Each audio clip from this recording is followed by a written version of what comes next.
Bom dia, veganos! Vamos para mais um Morning Call. A semana começou daquele jeito. A gente teve IPCA saindo hoje de manhã aqui no Brasil. O Fed lá nos Estados Unidos, a gente está de olho na ata das reuniões. Gary Gensler está falando hoje. Jerome Powell está falando hoje. O petróleo também acabou corrigindo aí um pouco depois das cessada ali, né, do cessar de iminência de conflitos armados ali no Oriente Médio por parte de Israel ao Irã. O Irã falou, aliás, não cessar, né, mas cessar em pontos estratégicos, né? Israel tinha ameaçado ali, então, atacar todas as refinarias de petróleo do Irã, do Iraque, dos países aliados ali. Por isso, o barril do petróleo, né, o valor do barril do petróleo subiu muito a nível mundial no mercado e toda a nossa economia moderna, ela é voltada ali no petróleo, né? Baseada no petróleo, a gente já vai conversar sobre isso. Aqui no Brasil, o risco fiscal traz o juro longo, né? O juro real de mercado e faz ele ficar perto de 7%, está em 6,5%, altíssimo. Todo mundo lá fora cortando, a gente aqui levando, já estamos em 6,5%.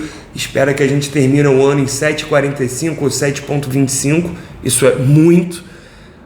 Ainda aqui no Brasil, o Twitter está voltando. O Xandão ontem afrouxou ali a mão um pouquinho, soltou um pouquinho a coleira do Elon, após aí o pagamento coercitivo, né, da multa aí de milhões de reais. O Twitter então voltou, a Anatel ontem foi protocolado o pedido ali de liberação dos IPs e dos acessos aos servidores do Twitter aqui do Brasil. No meu celular já está, na internet aqui da Vega House, aqui do escritório, ainda não liberou, então acho que até o final do dia de hoje já deve ter normalizado, todo mundo já vai estar com acesso ao Twitter, graças a Deus, né? E o Bitcoin, no mundo cripto, o Bitcoin está sofrendo uma realocação de capital. A gente já vai ver se isso é boa ou se é ruim, se é uma realocação boa ou ruim, com a interrupção dos estímulos da China, né? Justamente isso, a China está segurando um pacote de medidas agora, falou que ia abrir mão, que ia fazer o necessário, começou um pouco, mas a bolha imobiliária lá, a crise imobiliária e da população está afetando muito, está pesando muito, então os caras seguraram um pouco a onda. Por causa disso a gente está vendo essa realocação de capital no mercado chinês. E o Bitcoin está seguindo o script perfeito agora para atingir então os $150 mil até o final desse ciclo. São vários dados, vários fatores aí que estão congruindo nessa mesma direção, nessa mesma ideia aí de que o Bitcoin bata os $150 mil nesse ciclo. A gente vai conversar isso para o final da live. Vamos começar então com as notícias de mundo. Um Banco Mundial está estimando que a China vai crescer abaixo de 5% nesse ano. Eles estavam achando, a gente cantou a bola lá, na verdade eles cantaram a bola, a gente passou aqui no começo do ano, de que o crescimento deles seria de 7,05%, 7,1%, e o Banco Mundial está estimando que a China não vai passar dos 5%. Atualmente eu acho que está em 4,4%, até o final do ano, com o pacote de estímulos aí, liberado pelo novo ministro-chefe lá da China. Deu uma segurada, deu uma ajudada, vai aumentar um pouco ali, mas não vai passar realmente dos 5%, não deve passar realmente dos 5% nesse ano. O dólar está tendo alta, né, ante o real, com os resultados do IPCA aqui, os índices de preços que a gente está tendo do consumidor e do produtor aqui no Brasil. Os dados não foram muito bons, eles aumentaram, mas não foram quanto deveriam ser, quanto a gente esperava que fosse, por mais que tenham subido. Por causa disso, o real acabou perdendo a força frente ao dólar e o dólar subindo. Lá no Oriente, as bolsas da Ásia fecharam totalmente sem rumo. A bolsa de Seul, né, na Coreia do Sul, foi feriado lá para os caras, então ela não operou. Isso fez com que as coisas andassem um pouco devagar por lá. A China está com o mercado muito confuso. A gente está vendo esse pacote de medida não foi tão bom quanto a gente... Na verdade ele foi bom, só que ele não durou e não vai durar o tempo que a gente gostaria e esperasse que ele fosse durar. Isso fez com que os investidores ali migrassem muito da liquidez ali do seu capital de investimento dos ativos sem risco para os ativos com risco. Por isso a gente está vendo aquela realocação no Bitcoin. A gente já vai chegar nas notícias do mercado cripto e fala sobre isso. Mas então a gente está observando essa realocação de capital lá na China. Eles tinham cortado a taxa de juros, né, meio ponto percentual, 0,5%. e agora devem cortar mais um pouco, igual nos Estados Unidos. Isso faz com que os ativos de baixo risco não rendam bem, não performem bem, e esse risco-benefício ali, o fator, né, risco-benefício, acaba ficando desvantajoso, então a galera prefere arriscar um pouco mais e lucrar bem mais, né? Esse ratio, essa razão fica muito mais atrativa. Por causa dos conflitos do Oriente Médio, a situação inteira ali da Rússia e da Ucrânia, hoje os representantes dos Estados Unidos, Alemanha, Israel e França vão se encontrar para discutir sobre essa situação, sobre esse conflito aí da Rússia com a Ucrânia, que já dura tanto tempo, já está gastando muito do cofre público internacional, a ONU está perdendo muito dinheiro, muito tempo com isso, toda a galera ali dos países alavancados aqui do Ocidente, né, vulgo Canadá e Estados Unidos, está muito preocupada, tá tendo muito esforço, está tendo muito atrito com essa situação toda, estão querendo resolver. Galera ali da Alemanha também teve seu índice de produção industrial porrando, vagas de emprego crescendo muito, índice de desemprego descendo muito, saúde da população subindo, a galera envelhecendo mais, chegando mais longe, coisa que estava deixando de acontecer na Alemanha. A população, a gente sabe que lá estava ficando mais nova, agora voltou a envelhecer.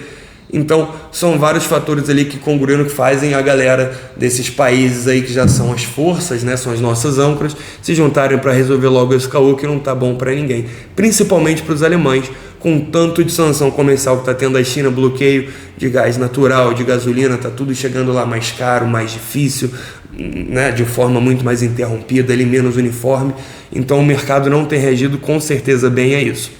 E a frustração ainda do mercado agora sobre a China, sobre o pacote de estímulos lançado mês passado pelo ministro-chefe da economia chinesa, do Partido Comunista Chinês, não foi muito bem ali, pesou muito para os ativos, principalmente os de baixo risco, né, os tradicionais, a poupança lá da China, os ativos, os títulos, os tesouros, tudo do governo lá, os bonds estão tudo muito ruim, estão pagando muito mal, estão pagando atrasado, os juros ainda está descendo, tá uma doideira. Isso fez com que a galera fugisse, assim como estão fugindo lá do Yuan Digital, né, a CBDC deles. A galera tenta usar o máximo que dá plataformas como o Alipay, como o WeChat, para deixar seu dinheiro ainda fora ali do perigo virtual que a CBDC é no comunismo, mas então, né, tem perdido muita força ali. A galera tem aprendido como comprar ali, dar um jeito, né, tem dado um jeito de comprar as stablecoins. A gente sabe que o comércio de criptoativos é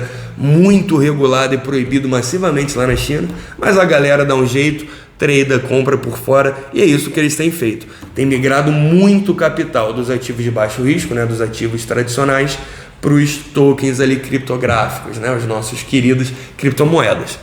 E o declínio, outro fator que está ferrando lá com a China, contribuindo muito para a bolha imobiliária, é o declínio da população.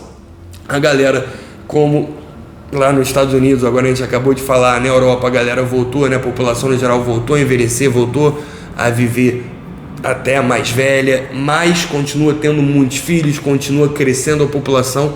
Aquela política lá de filho único da China atrasou, bateu forte e fez com que a população lá envelhecesse bastante e criasse um gap enorme entre os mais jovens, né, entre as crianças e os idosos. Então os adolescentes, os adultos lá estão em baixa. Isso fez com que lá hoje a gente tenha mais, né, de 90 milhões de casas, residências, apartamentos, enfim, residências no geral, disponíveis, livres. A galera estimulou muito o setor da construção civil na China ao longo desse ano, a gente acompanhou isso, a gente viu isso de perto. Eles compraram muitos insumos nossos, né, principalmente os metais, para fazer as ligas metálicas, para fazer aço, né, compraram muito nosso nióbio para fazer aço, compraram muito ouro e prata para fazer peças de computador, chips, compraram muito silício também, né, Então, eles juntaram ali muitas dessas commodities ali, né, desses insumos naturais, aceleraram a construção civil, aceleraram a fabricação de carros, eletrodomésticos, todo o setor de fábrica e construção dos caras foi muito acelerado esse ano. Só que a galera tava com a economia fraca, tá velho a gente sabe que não troca, não adota tecnologia, fica com as coisas antigas dele que ainda funcionam porque eram boas, né? Então você vê todos esses fatores aí agora se juntando e fazendo essa perspectiva aí péssima para o mercado imobiliário chinês. Só para vocês terem uma noção, com essas 90 milhões, tá, de residências vazias lá na China, a gente conseguiria abrigar toda a população brasileira que está em carência, né? Então todo mundo aqui no Brasil que não tem casa própria teria pelo menos uma casa própria ali para um conjunto familiar, mas ninguém mais moraria na China, na rua. Lá na China é o contrário, a galera tá com casas vazias. Indo aqui para nossa terra, vindo para o Brasil tupiniquim, o risco fiscal faz o juro real do mercado ficar perto de 7%. Ele foi fechado agora em 6,5%, o que é altíssimo se você for comparar com todos os mercados norte-americanos, europeus, mercados decentes, né? Você vai ver que até o chinês, está todo mundo com a taxa de juros menor que a gente, está todo mundo se voltando a cripto, indo para ativos de risco. Aqui no Brasil não. Aqui no Brasil, com os juros altos, a gente está o contrário. Poucos fundos estão ultrapassando o CDI, né? Então aqui no Brasil a gente está com juros tão altos que a galera tem, por exemplo, o PagBank, né, o Nubank, PicPay, todos esses bancos digitais aí, instituições financeiras digitais brasileiras, eles estão oferecendo 160, 170, 180, 200% do CDI para você, do que você deixar stakeado ali, né, deixar travado nos caras. Então você vê que aqui no Brasil a dinâmica tá diferente. Mesmo assim, a gente continua sendo um dos países com maior volume de inflow e de transação em cripto do mundo. O brasileiro gosta muito, a gente já está muito dentro, a gente já tem uma força de trabalho gigantesca na Web3. Os programadores brasileiros estão em todos os lugares do mundo, a galera do marketing, a galera de comunidade, a galera de diretoria, a gente está tomando conta. Então, por isso, a galera já recebe muito lá de fora, já recebe em dólar e assim permanece dolarizado. Mas, falando a mercado, a nível de investidor ali do varejo, poucos fundos estão ultrapassando o CDI. E vindo para cripto, o nosso mundo de 300x agora com as meme coins chegando, a meme season, né? Chegando, trazendo aqueles lucros de 300x, 150x, 3.000% aí pra gente. O Bitcoin deve estar sofrendo essa realocação de capital justamente por causa disso que a gente acabou de discutir lá na China, né? Essa interrupção do pacote de estímulos feito pela China vai fazer com que grande parte desse inflow lá do insumo de dinheiro dos caras volte para ativos de risco, a.k.a. Bitcoin e criptos. E à medida que o rally chinês lá está perdendo a força, a gente está justamente antecipando essa realocação de volta para as criptos, tá? Então esse é um insight, fica de olho nisso, dá uma estudada nisso, vê para onde os traders chineses, baleias chinesas estão depositando seus fundos, estão enviando seus fundos, vê quais moedas os caras estão comprando, porque vai pesar, são bilhões e bilhões e bilhões de dólares que vão entrar agora assim no mercado cripto de novo.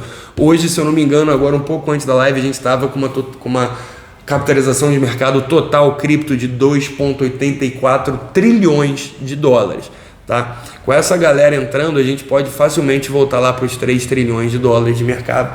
E, na verdade, agora acho que eu estou confundindo. Já vejo aqui. Mentira, confundi. Não era 2,85 não, lógico, não era 2,25 trilhão de dólares.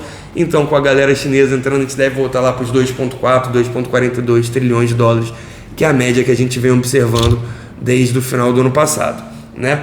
E em número de mercado, é top 10 aí, o Tron voltou para 10º, quem tem performado muito bem, a moeda antiga e forte, queridinha do Elon Musk, né? A Doge, ela nos últimos 7 dias subiu 3,7%, na última hora ali ela caiu 0,2%, mas ela vem performando muito bem, a comunidade está muito forte, está mais ativa do que nunca praticamente, e XRP também tem performado bem, menos na última semana, nos últimos 7 dias ela caiu um pouquinho, mas voltou a dar uma respirada ontem.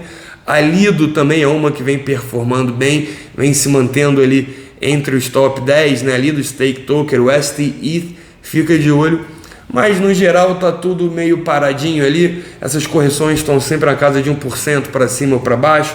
Solana na semana caiu 3%, mas só nas últimas 24 horas, com toda essa flutuação de mercado, por causa dos conflitos lá que a gente está vendo, dos Houthis, né? Lá no Mar Vermelho atacando os navios comerciais, essa iminência ali de Israel bombardear toda a situação, todos os estaleiros e petrolíferas, enfim, todo o conglomerado do petróleo do Oriente Médio. A gente sabe que toda a nossa economia moderna é baseada no petróleo, né? O navio, ele vem lá da China para cá, agora ele tem que atravessar e não consegue mais passar ali por cima, mas ele tem que descer, passar pelo Cabo da Boa Esperança, lá no sul da África, e subir para cá. Então você imagina um navio vindo da Índia, vindo da China, descendo, atravessando a África, passando aqui, dando uma paradinha na América Latina e depois subindo para o Canadá, o tanto de combustível fóssil que os caras não gastam, né? Então os fretes todos ficam mais caros, até o nosso produto interno aqui vai ficar mais caro, porque a nível mundial o barril do petróleo subindo vai aumentar o preço para a gente também. Então o que vier lá do campo, lá do rural para a capital vai ser taxado muito mais caro, os impostos sobem, tudo sobe quando o petróleo sobe. Então toda essa eminência de conflito ali no conglomerado do petróleo fez com que o mercado desse essa flutuada, essa corrigida, mas nada tão forte. O Bitcoin está testando, ele está retestando, na verdade, aquela resistência que a gente tinha encontrado em 62 mil. Como a gente passou tanto tempo naquela lateralização dos 63 aos 64.500 dólares, o Bitcoin deve passar dessa fase ali quando rompeu os 62 muito mais fácil, e o mercado inteiro está entendendo e apostando que todos esses fatores que a gente conversou hoje, das bolsas ocidentais, asiáticas, taxas de juros pelo mundo, fator de desemprego, índice de criação de novas vagas e postos de emprego, índice de preço ao consumidor e ao produtor pelo mundo todo, na zona do dólar, do euro, do real, do yuan, né? A gente vê todos esses fatores estão combinando aí muito claramente. Assim, é lógico que o mercado é muito volátil, da noite para o dia pode acontecer alguma coisa e derreter tudo, como a gente já viu diversas vezes acontecendo, mas tudo indica que a gente deve alcançar aí os 150 mil dólares de ATH, né, de all-time high, a máxima histórica de 150 mil dólares para o Bitcoin até o final do ciclo. Vamos torcer muito para que isso seja verdade, que isso realmente aconteça, porque se acontecer a gente vai ver uma migração gigantesca de capital do Bitcoin vindo ali para o Ethereum, para Solana, para Base, para Sui, para essas outras redes, e aí vai começar a brincadeira da meme season, as altcoins vão ganhar muita força. A gente vê que altcoins, né, que meme coins aí, não altcoins, mas meme coins de fato, né, de comunidades grandes, algumas que têm produtos que sempre pumparam legal, estão gigante agora, estão crescendo muito agora, né? Por exemplo, a Doge, a Giga, a Shiba, várias dessas moedas, a Bonk, né, que tem o BonkBot, tem o BonkSwap, que também tem alguns produtos. Essas meme coins aí, principalmente de comunidades fortes, estão pumpando muito. O índice medo e ganância está melhorzinho, né, ainda está na fase dos 40, 45. A gente começou o dia hoje com 42, o que é neutro. Passando de 50 a 55 já chega em ganância, já começa a ficar mais legal. Lembrando que 100 é o máximo, né, ganância extrema, e 0 é o medo máximo, é o medo extremo. E para encerrar hoje, a gente trouxe uma frase aí do nosso Sir Isaac Newton, o homem mais inteligente da história, que disse que 10 mil dificuldades não constituem uma dúvida. Então fica aqui o convite, se você ficou com alguma dúvida, se você tem alguma dúvida de geopolítica, macroeconomia, de cripto, de mercado tradicional, de ferramentas e produtos do cripto aí, do mundo cripto, do Web3, entra na nossa comunidade. Se você quiser aprender a fazer seu DCA, fazer seu gerenciamento de risco, entra lá, a gente tem passo a passo de airdrop, a gente faz tudo junto, cobre tudo junto, vai ser um prazer ajudar vocês. Vamos levar o Brasil para frente, vamos botar o Brasil no mapa aí do mundão, vamos botar ele no top 15 da Forbes, encher, tirar esses indianos dos postos que tem assumido. E é isso, fica aí, um abraço, até amanhã. Corre pro computador agora, abre o seu deck screener, taca pau nas criptomoedas. Tamo junto, veganos!